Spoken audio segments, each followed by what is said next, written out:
ለረጅም ዓመታት በአማራ ትግል ውስጥ የኖሩት አቶ ዳንኤል አሸናፊ ከዚህ ዓለም በሞት ተለይተዋል። በወሎ ቀጠናዎች እየተደረጉ ባሉ ውጊያዎች ፋኖ ከተማዎችን እየተቆጣጠረ ሲቀጥል፣ አገዛዙ ደግሞ ፋኖ ደሴን ከቧል ብሏል። ዝርዝር የጦር ግንባር መረጃዎችን ይዘናል። አብይ አቶ ጌታቸው ረዳን ከስልጣን አውርደው ታደሰ ወረደን መሾማቸውን ለነ ደብረ ጽዮን አሳውቀዋል። አብይ ከደብረ ጽዮንና ከጌታቸው ረዳ ጋር ምን አወሩ የሚለውን ትሰሙታላችሁ። ኤርትራ አዲስ አበባ በሚገኘው ኤምባሲ በኩል ሰሞንኛውን የጦርነት እንቅስቃሴ አስመልክቶ ምላሽ ሰጥታለች። አሜሪካ ትራምፕን የተሳደቡትን የደቡብ አፍሪካ አምባሳደርን ከሀገሯ አባረረች። አድማጭ ተመልካቾቻችን አብራችሁ ልትቆዩ ከፈቀዳችሁ እነዚህ መረጃዎች በዝርዝር የምናሰማችሁ ይሆናል። የሮሃ ቲቪ ወቅታዊና ሀቀኛ መረጃዎች እንዲደርሷችሁ ቻናሉን ሰብስክራይብ፣ ላይክ እና ሼር በማድረግ አሁኑኑ ቤተሰብ ይሁኑ።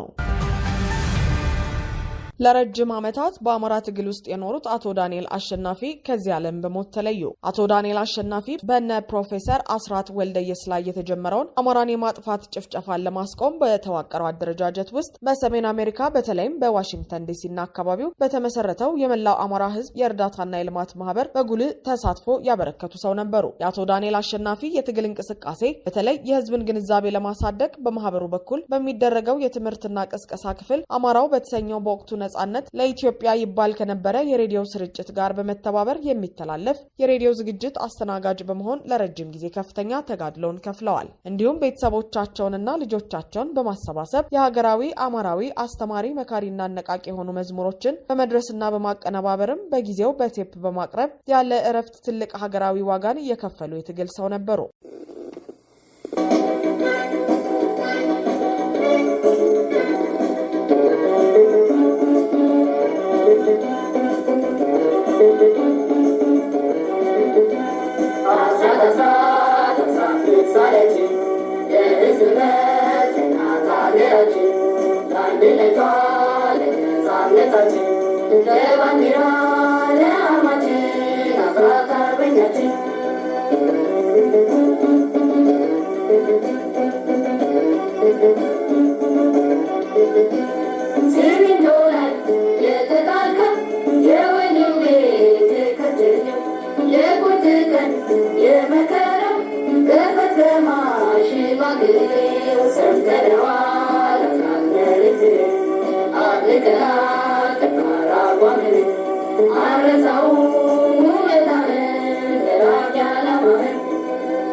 አቶ ዳንኤል አሸናፊ የሀገራቸውና የወገናቸው ጉዳይና ጣፈንታ እጅግ ረፍትና እንቅልፍም የሚነሳቸው ሰው የነበሩ ሲሆን በቻሉትም ሁሉ መፈጸም አለበት የሚሉትን ሁሉ ያለምንም ማወላወል ሙሉ ጊዜያቸውን በነጻ በመስጠት ለህዝብ ዋጋ መክፈልን አሳይተዋል። አቶ አሸናፊ ባደረባቸው ህመም በሕክምና ሲረዱ ቆይተው ማክሰኞ መጋቢት 2 2017 ዓ.ም በ79 ዓመታቸው ከዚህ ዓለም በሞት ተለይተዋል። የቀብር ስነ ስርዓታቸውም ዛሬ ቅዳሜ መጋቢት 6 2017 ተፈጽመዋል። ሮሃም ለአቶ ዳንኤል ልጆች በሙሉ ለቤተሰቦች ና ለወዳጅ ዘመዶቻቸው መጽናናትን ትመኛለች።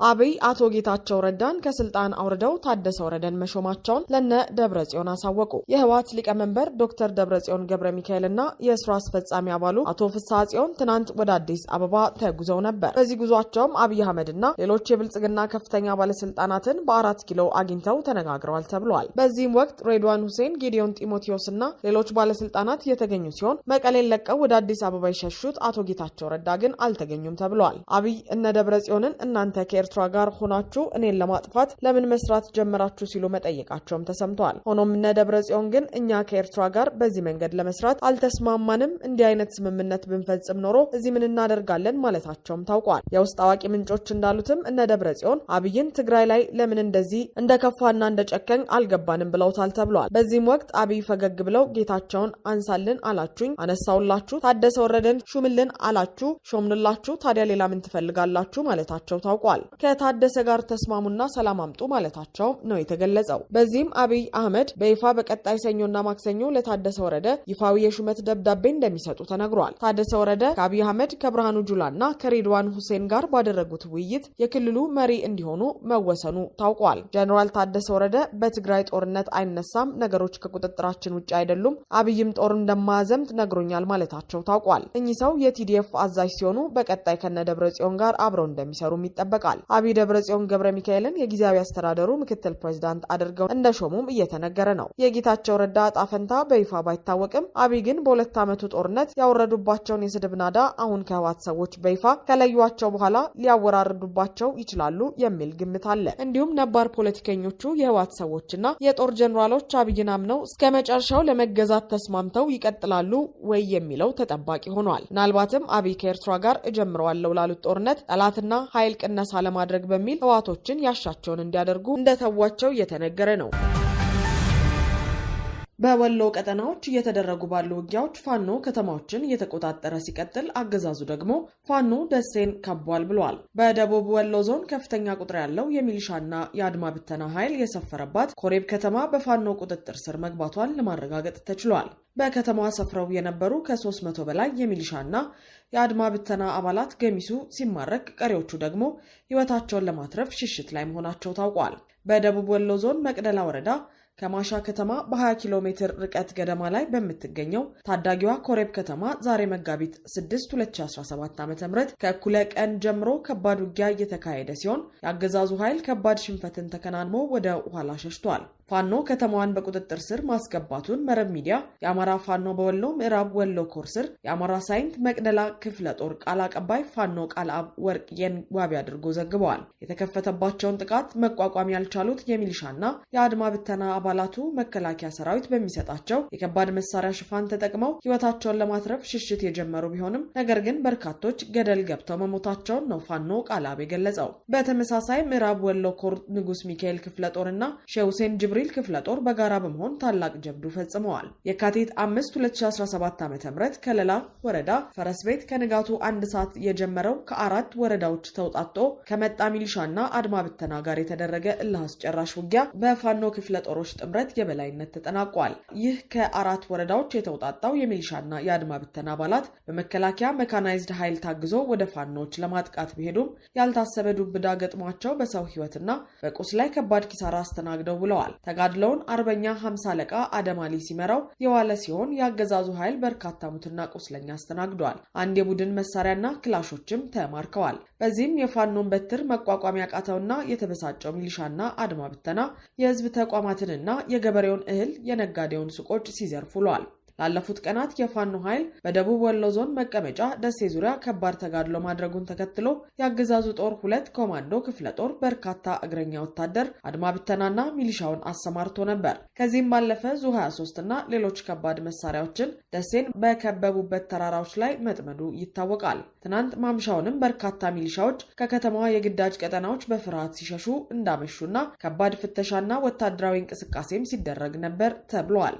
ታዲያ የብልጽግናው አገዛዝ በዛሬው ዕለት በጦሩ በጦሩ የፌስቡክ ገጽ ባሰራጨው መረጃ ፋኖ ከተማዋን እንደከበባትና ወደ ደሴ ለመግባት እንቅስቃሴ እያደረገ መሆኑን ጠቁመዋል። የሰሜን ምስራቅ እዝ ኮር ምክትል አዛዥ ለኦፕሬሽናል ኮሎኔል አዲስ በድሩ እንደተናገሩት በደቡብ ወሎ ዞን ደሴ ዙሪያ ወረዳ ጽንፈኛ ቡድኑ ግርግር በመፍጠር የተለመደ የውሸት ፕሮፓጋንዳውን ለማሰራጨትና ዝርፊያ ለመፈጸም ሲንቀሳቀስ ነበር ሲል የእምነት ክህደት ቃሉን ሰጥቷል።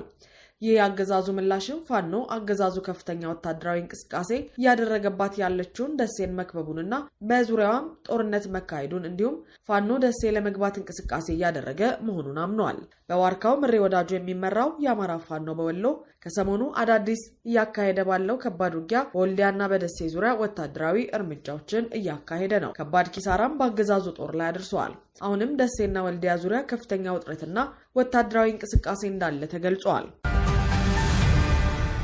ኤርትራ አዲስ አበባ በሚገኘው ኤምባሲ በኩል ሰሞንኛውን የጦርነት እንቅስቃሴ አስመልክቶ ምላሽ ሰጠች። በአዲስ አበባ የሚገኘው የኤርትራ ኤምባሲ ከሰሞኑ በሁለቱ አገራት መካከል እየተባባሰ የመጣውን የጦርነት ድለቃ አስመልክቶ ምላሽ ሰጥቷል። ኤምባሲው በመግለጫው በባለፉት ቀናት ጦርነት የማይቀር ነው፣ የምስራቅ አፍሪካን ካርታ ሊቀይር የሚችል አውዳሚ ጦርነት በቅርቡ ሊነሳ ይችላል የሚሉ ወሬዎች ተበራክተዋል ብለዋል። ይህን ጉዳይ ዓለም አቀፉ ማህበረሰብና ሀያላን አገሮች ለማስቆም መረባረብ አለባቸው።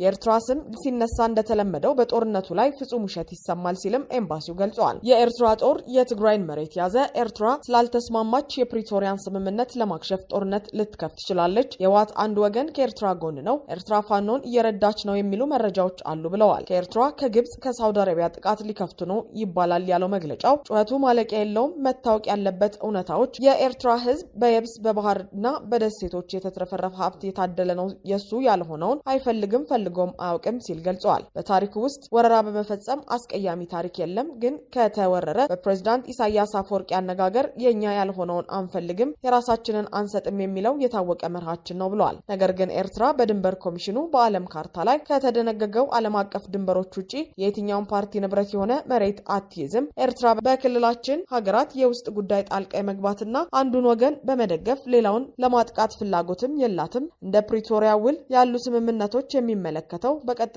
ለኤርትራ ሳይሆን ስምምነቱን የፈጸሙት አካላት ብቻ ነው ሲልም አክሏል መግለጫው። የኤርትራ ፍላጎት ጥቅምና ጥረት ለክልላችን ህዝቦች ሰላምና መረጋጋት ላይ ብቻ ያነጣጠረ ነው ያለው ኤምባሲው ከኤርትራ አንጻር በየትኛውም የቀጠናው ክፍል ውስጥ የሚፈጠር ማንኛውም አሳሳቢ ሁኔታ የመላው ቀጠናው ስጋት ነው ብለዋል። ከውጭ ጣልቃ ገብነት ይልቅ ለሀገር ውስጥ ተዋናዮች ቅድሚያ በመስጠት መፍትሄው በቀጠናው ኃይሎች ትብብር እንዲገኝ ግልጽ አቋም አለኝ ሲል ገልጿል። ጨለማ ጨለማን ማፍረስ አይችልም፣ ጨለማን የመንጠቅ ኃይል ያለው ብርሃን ብቻ ነው እና ለጦርነት መጸለይና ጥላቻን መስበክ ሰላምና መረጋጋት ሊያመጣ አይችልም ሲል አንስቷል። ስለዚህ ፍርሃትንና ጥርጣሬን፣ ጥላቻንና ግጭትን፣ ሌት ተቀን ጦርነትን ከመለመን ይልቅ ለሰላምና ለመተባበር ቁርጠኝነትና ድፍረት ይጠይቃል ያለው ኤምባሲው ትልቁ ድል ጦርነትን ከማሸነፍ ይልቅ ሰላምን መፍጠር ነው በማለት መልእክቱን ቋጭቷል። አዲስ አበባ የሚገኘው የኤርትራ ኤምባሲ ይህን ቢልም አስመራና አዲስ አበባ ግን ድንበር ላይ መፋጠጣቸውን ቀጥለዋል። ኤምባሲው ይህን መግለጫ እየሰጠ እንኳን በሰመራ በኩል ወደ አሰብ አቅራቢያ ባሉ የአፋር አካባቢዎች የብልጽግናው ሜካናይዝድ ጦር በገፍ እየተጠጋ ነው።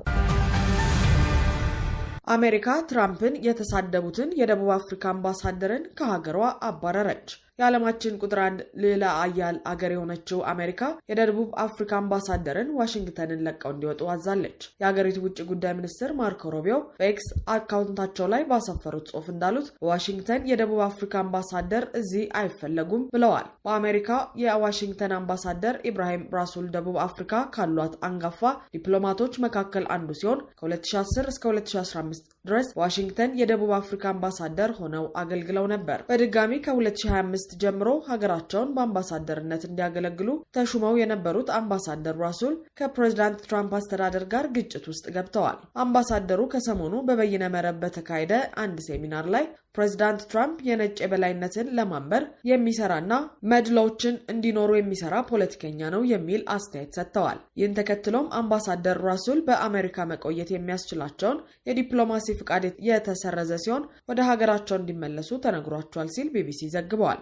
የደቡብ አፍሪካ ፕሬዝዳንት ጽህፈት ቤት በጉዳዩ ዙሪያ ባወጣው መግለጫ በውሳኔው ማዘኑን ገልጾ ከአሜሪካ ጋር ጥብቅና የጋራ ተጠቃሚነት ያለው ወዳጅነት ለመመስረት እንደሚሰራ አስታውቋል። አሜሪካ የሀገራትን አምባሳደር የማባረር ልምድ የሌላት ሲሆን በተለይም ከቀዝቃዛው ጦርነት ጊዜ ጀምሮ ሽኩቻ ውስጥ ከነበረችባቸው ሩሲያና ሌሎች ሀገራትን አምባሳደሮች አላባረረችም ነበር። የፕሬዝዳንት ትራምፕ አስተዳደር በደቡብ አፍሪካ ላይ ጫና ያሳደረው የነጮችን መሬት እየቀማች ነው በሚል ነው። ደቡብ አፍሪካ ግን ይህን ክስ በተደጋጋሚ ውድቅ አድርጋለች።